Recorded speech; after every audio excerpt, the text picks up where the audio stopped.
Ruger EC9s. Things I hate is like when I get like a gun that I don't like and then I shoot it well. Let's go ahead and jump into our range time.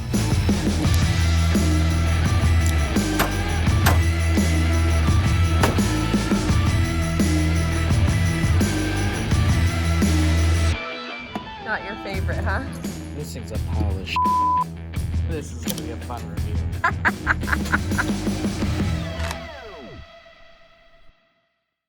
Hey everybody, welcome back to the Concealed Carry channel. I'm Grant McLean. Thank you so much for joining us today for the unboxing and honest tabletop review of the Ruger EC9s. Before we jump into that review, I'd like you to go ahead and hit that like. If you haven't subscribed, hit that subscribe and have us notify you when we have a new video come out. If you're into guns, you like the channel, hit that like. Helps us out a lot. I also want to say thank you to our two big sponsors, and the first one here is Northwest Armory. They have been fantastic providing us with guns. That way we can get down to the range, come back with some pros, cons, basically break that pistol down so you can get some relevant information on whether or not it's going to be a good fit for you. And I also want to say thank you so much to the folks over at X-Hunt Targets. They have been fantastic working with us on their target design for the precision targets. You can actually go to xhunttargets.com and vote for their new targets they're going to be releasing. And also, we have a coupon code for you. It is CCC Holiday. So use that coupon code at checkout. You'll get 20% off your order through the holiday. Make sure you order it before December 17th if you want to get it by Christmas. So thank you so much to you guys that have sponsored the channel and support the channel. Thank you so much to you all viewers on YouTube for supporting the channel and subscribing.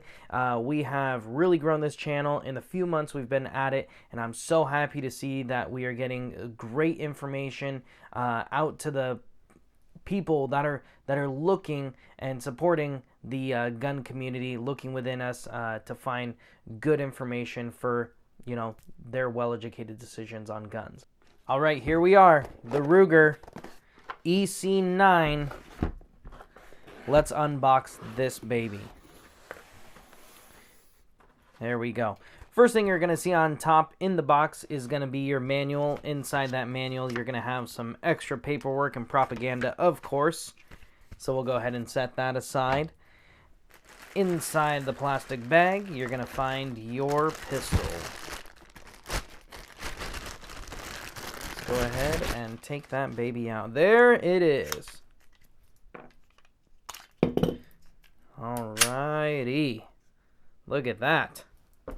The Ruger EC9. We'll jump into this in a second.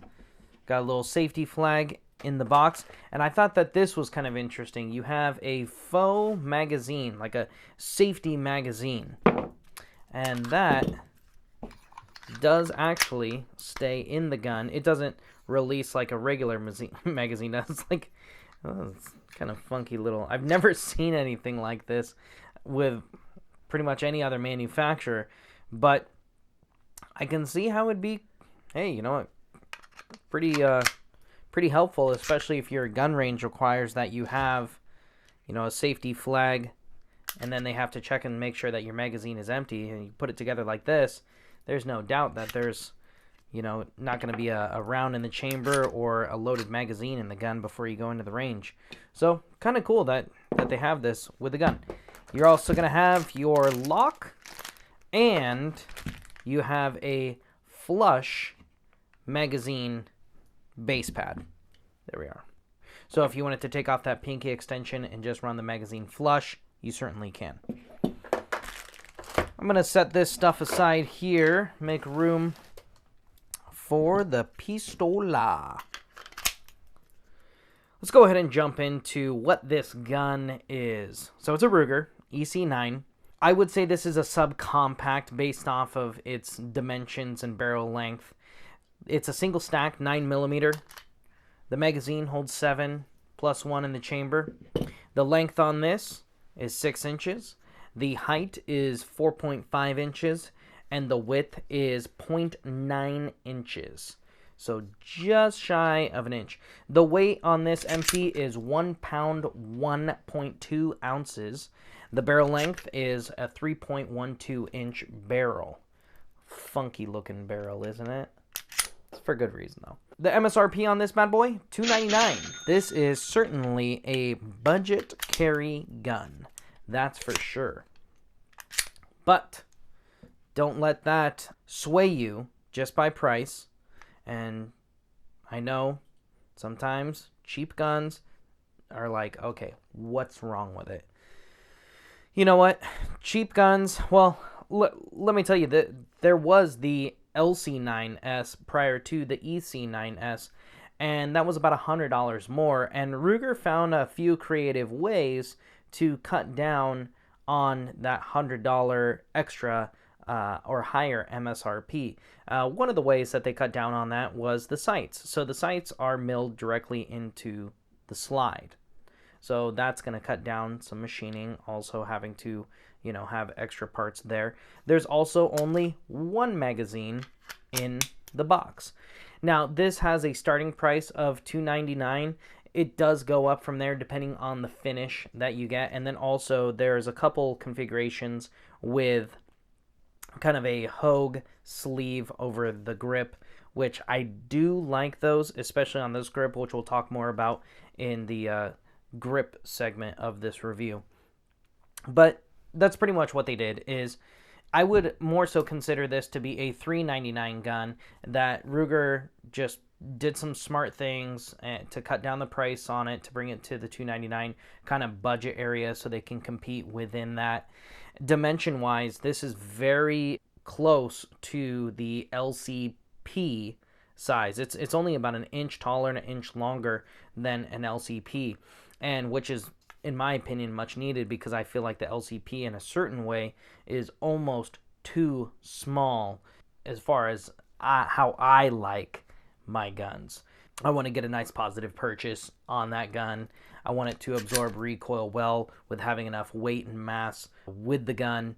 So I feel like this, as far as gun size goes, is a really nice size for a subcompact, especially in a 9mm, which the LCP was in a 380. I know some people might say that in the comments, but I still feel that a 380, if you go too small, it can feel pretty snappy on that recoil. Let's go ahead and jump into our range time with the gun. So we did our usual 3, 5, 7, and 10 yards. We're doing 5 shots in 2 seconds. Not your favorite, huh? This thing's a pile of This is going to be a fun review. And I got to tell you, I was really surprised how nice these groups were. Now, 7 yards, God, that's like my make or break. Sometimes it is like a nice tight group. Sometimes a 7-yard group is even better than the 5-yard group. But this time, I definitely, I definitely screwed that one up. Whatever. Anyways, we have a 1.3-inch group at 3 yards, 2.6-inch group at 5 yards. Even with these flyers out here, it was a 4.9-inch group. If we took those out of the equation right here, about 2.5, 3-inch group at 7 yards. And the 10 yards was a 3.6-inch group. I am not terribly disappointed with how this gun shot. things I hate is like when I get like a gun that I don't like and then I shoot it well. I have certainly shot bigger groups in their respective distances with guns that I liked more or thought would shoot better than this. Being honest with you, when I picked this gun up, I was not super excited about it because I've owned the LCP and I'm not a very, big fan of, say, that gun, and I will do a review on that gun, of course, amongst the other 150 guns that I need to review. But I wasn't too excited about it as far as that goes. So from that and the range time, I was pretty impressed with the groups that we did get from this. even with the 7 yards. And I don't have a huge amount of experience behind the trigger on this gun, and I think that that 7 yard could definitely get better, and the 10 yard could definitely get better. I think out of the box and the small amount of time that I had with the gun before I did the 3, 5, 7, and 10 yards, it's not something that I'm embarrassed about, that's for sure. 5 shots, 2 seconds. So accurate gun, definitely an accurate gun. So this is a right out of the box type of gun without modifications or even able to do many modifications. Hey, liking that. Let's do what we usually do. Jump into the gun from the sights down to the magazine. Let's start off with the sights here. They are milled into the slide. They are non-adjustable. They have some nice milling on the back of the slide, cut down some of that glare. They're all black.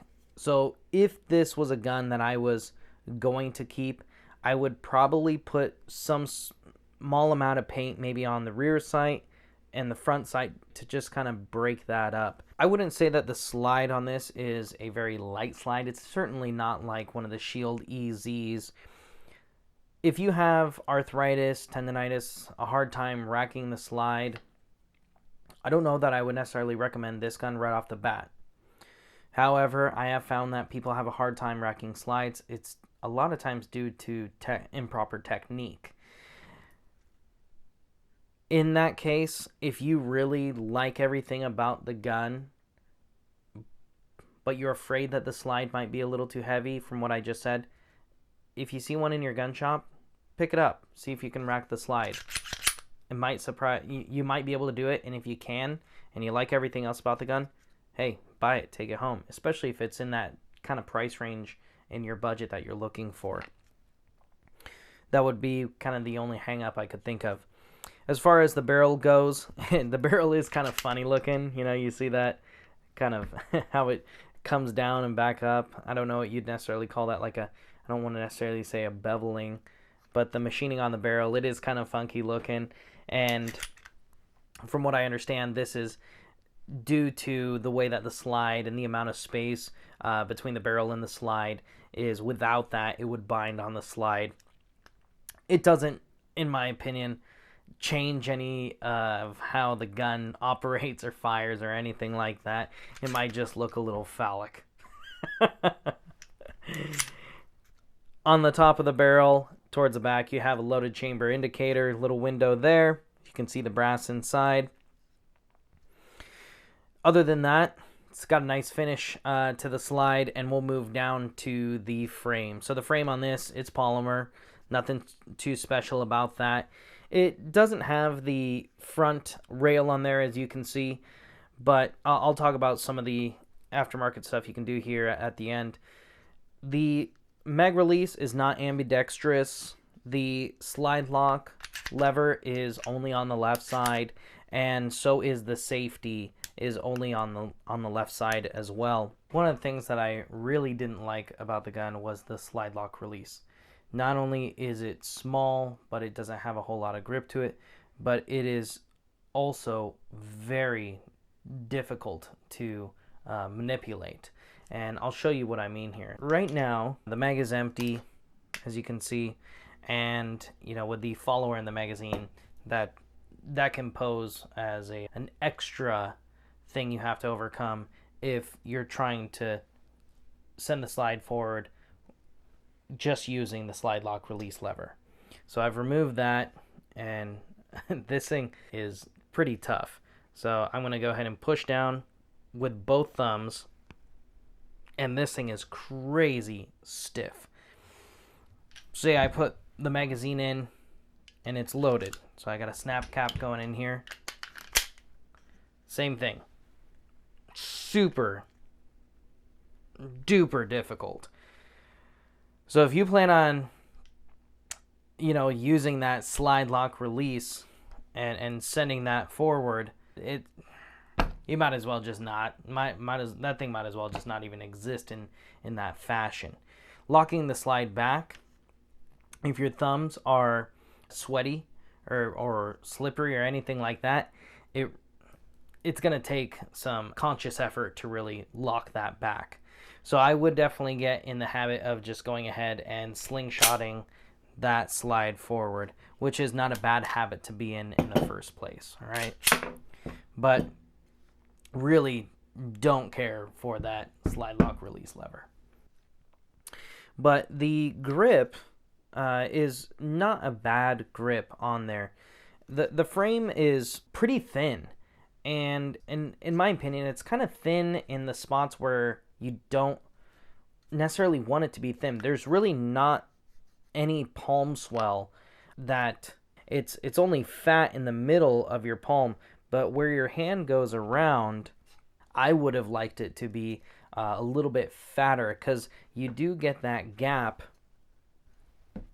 right here in the front of your palm, and then you get that gap in the back of your palm, and in the middle of your palm, it actually feels fantastic.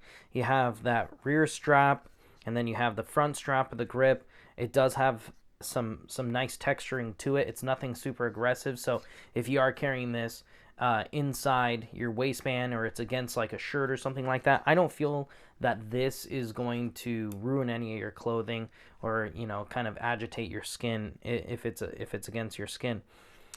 I would have liked to have more grip on the actual frame. Some places here where you can see that the Ruger logo is right there, or the insignia there, I would have liked for that to actually be the same type of checkering in a way here, and I would have liked for that undercut on the trigger to come up higher. The trigger guard is enormous. I mean, my goodness. I don't know that they necessarily need a trigger guard that huge, and it's kind of funky because it feels like it already has a laser on it, but it doesn't, because that trigger guard is so fat. That might bug some of y'all, but of course, it's one of those things that if you do end up putting a laser on this, is that really going to be that big of a deal? Being that the laser is going to make it even bigger. So, I don't know. You just have to kind of put a laser on there at the gun shop if they have one, and then really kind of feel that out for yourself. But the grip itself is not so bad to where I'm like, screw this gun. It's the recoil is snappy. It's not a pleasure to shoot or anything like that.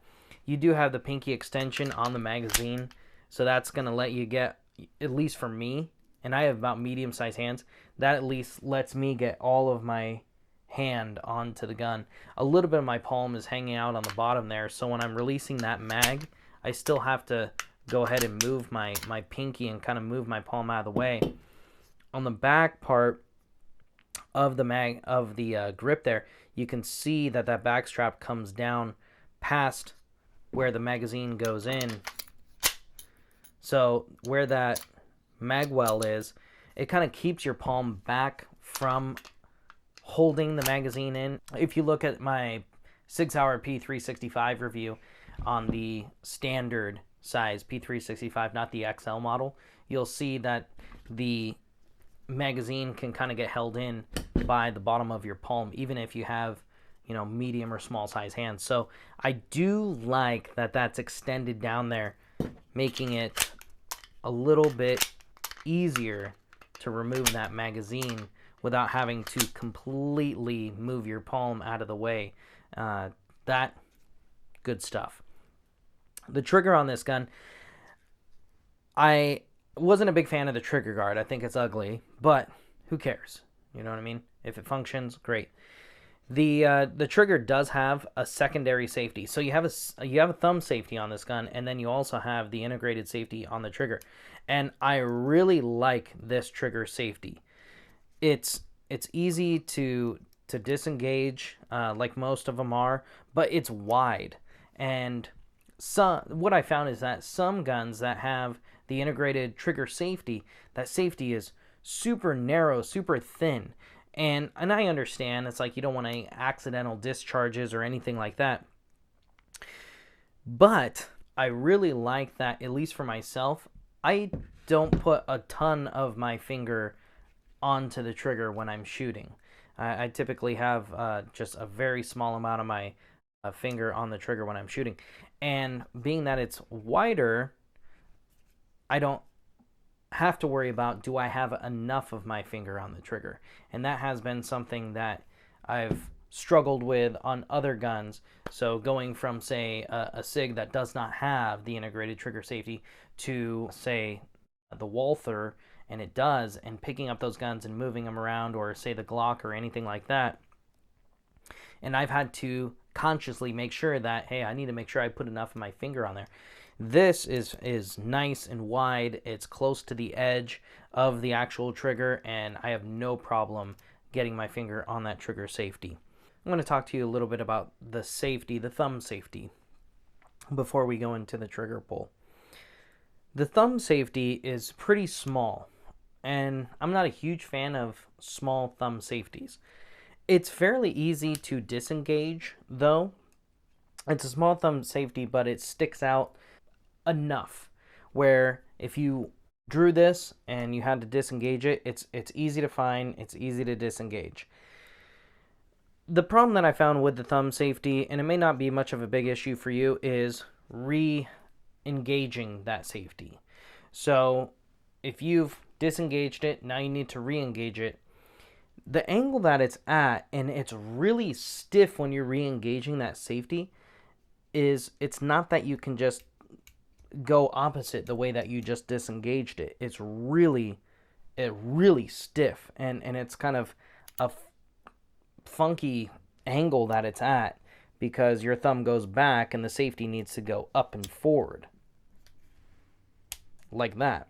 And that's kind of what you have to do, what I just showed you right there. You kind of have to push up with your thumb, but it's very stiff. So now you're completely out of your firing grip. Disengage, fine. Re-engage, you almost have to like shift your hand down to the bottom and push up. Not a huge fan of that, but hey, you know, it may not be much of a big issue for you. Let me show you the trigger pull on this gun, because it's kind of an interesting trigger pull. So to disengage the integrated trigger safety, it's very easy, it's very light. The trigger has a lot of take up. It's a long trigger pull. It has a lot of take up that is really, really light. And you feel like you kind of get to the wall. The whole thing is very smooth. Once you kind of reach this wall, it's a very smooth, about 5.5 pound pull. And then all of a sudden, it just breaks right there. So it's very smooth all the way through. I was very surprised. You know, we're talking about a $299 pistol here, MSRP. How smooth that trigger was. And then the reset is more of a medium length reset. So it's not all the way out, but it certainly isn't like, I would say medium short. It's more just straight up medium. So we're going to go ahead and let that trigger out right there. And then you have a tiny bit of take up again, and you're at the wall. Another nice, long, smooth trigger pull. It's very consistent, very smooth, which I do like about this gun. As far as recoil management goes, the gun did fine. It's not, in my opinion, the greatest recoil management comparative to other guns that I've obviously shot, but for $299, I don't feel that this is a bad gun as far as recoil management goes. If you saw it by our range time, you know, we were putting 3.6 inch groups at 30 feet, 10 yards. So the recoil can't be that bad with this gun, you know. Let's talk about some of the accessories real quick here. You don't have the front rail, but from the small amount of research that I did, there were a ton of options as far as lasers go. So if you wanted to do a laser, I didn't find that to be an issue in finding a laser. I did find a couple companies that do like a +1 extension onto the magazine, but nothing too crazy there. If you wanted to do a red dot, this could be a really good candidate for milling out a red dot. The slide is really thin, so I'd recommend going with more of like a micro red dot versus, you know, like a large full size, like your RMRs or your loophole delta points or anything like that. That might look kind of funky on this gun, actually. But I think this would actually make for a nice little micro red dot host. Pretty good.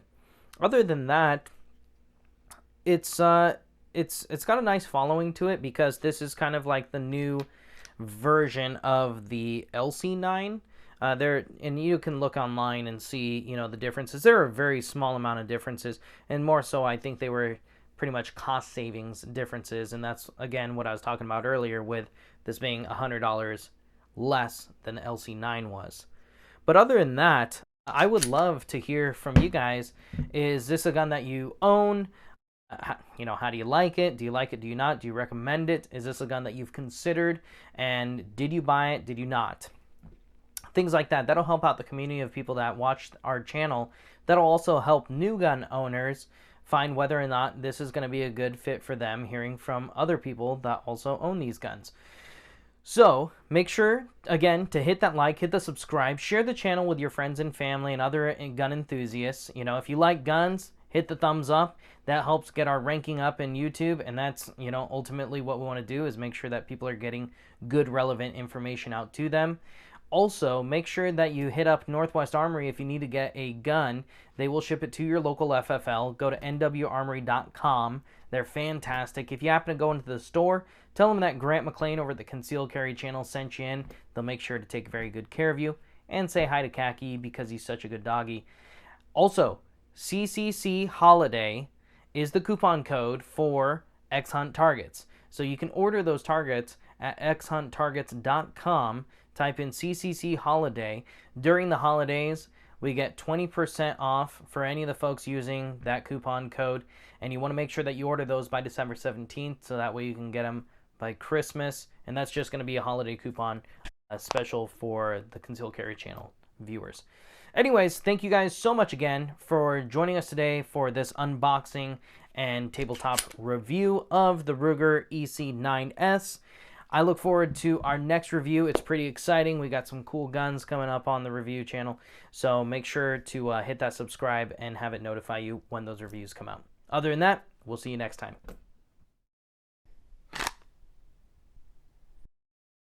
If you haven't subscribed, already hit that subscribe. Did all of that make any sense? Everything made great sense. That sounded really good. Okay, cool. So, okay. All right, let's get it all out of the way.